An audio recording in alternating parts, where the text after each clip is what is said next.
भारतरत्न हा देशाचा सर्वोच्च नागरी सन्मान माजी पंतप्रधान चौधरी चरण सिंग, पी.व्ही. नरसिंह राव, हरित क्रांतीचे प्रणेते एम.एस. स्वामीनाथन, बिहारचे माजी मुख्यमंत्री कर्पूरी ठाकूर आणि माजी उपपंतप्रधान आणि भाजपाचे ज्येष्ठ नेते लालकृष्ण अडवाणी यांना आज प्रदान होत आहे। अतिशय विद्वान राजकारणी असलेल्या नरसिंह राव यांचं देशाच्या प्रगतीमध्ये अतुलनीय योगदान आहे। एक प्रतिष्ठित विद्वान आणि एक राजकारणी म्हणून नरसिंह राव यांनी विविध पदांवर राहून देशाची मोठी सेवा केली।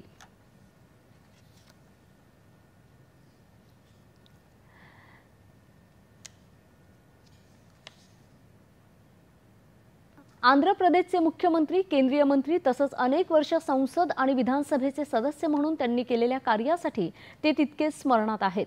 त्यांचं दूरदर्शी नेतृत्व भारताला आर्थिकदृष्ट्या प्रगत बनवण्यात, देशाच्या समृद्धी आणि विकासासाठी भक्कम पाया घालण्यात महत्त्वपूर्ण ठरत आहे। चौधरी चरण सिंग यांनी शेतकऱ्यांच्या हक्कासाठी आणि त्यांच्या कल्याणासाठी महत्त्वपूर्ण योगदान दिलं आहे। उत्तर प्रदेशचे मुख्यमंत्री असोत व देशाचे गृहमंत्री आणि आमदार म्हणूनही त्यांनी राष्ट्र उभारणीला नेहमीच गती दिली।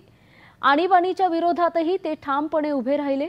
आपल्या शेतकरी बंधू भगिनींप्रती असलेलं त्यांचं समर्पण आणि आणीबाणीच्या काळात लोकशाहीप्रती असलेली त्यांची बांधिलकी ही देशासाठी प्रेरणादायी आहे। आव्हानात्मक काळात भारताला कृषी क्षेत्रात स्वावलंबी होण्यासाठी मदत करण्यात स्वामीनाथन यांनी महत्त्वपूर्ण भूमिका बजावली आहे। अनेक विद्यार्थ्यांमध्ये शिक्षण आणि संशोधनाला प्रोत्साहन देण्यासाठी त्यांनी केलेलं कार्य अमूल्य आहे। त्यांच्या अथक प्रयत्नांचं फळ म्हणून भारत आज धान्य उत्पादनामध्ये केवळ स्वावलंबीच बनला नसून मोठ्या प्रमाणावर धान्य निर्यातदारही बनला आहे। लालकृष्ण अडवाणी यांचा कराची इथं 8 नोव्हेंबर 1927 रोजी जन्म झाला। सुरुवातीच्या काळात भारतीय जनसंघाचे नेते होते। 1974 मध्ये ते राज्यसभेवर निवडून आले। 1977 मध्ये जनसंघ जनता पक्षात विलीन झाल्यानंतर ते जनता पक्षात सहभागी झाले। 1980 मध्ये ते भारतीय जनता पक्षात सहभागी झाले। 1989 पर्यंत ते राज्यसभेचे सदस्य होते। 2002 ते 2004 या काळात ते भारताचे उपपंतप्रधानही होते। स्वातंत्र्य सैनिक, शिक्षक, राजकारणी ही कर्पूरी ठाकूर यांची ओळख आहे।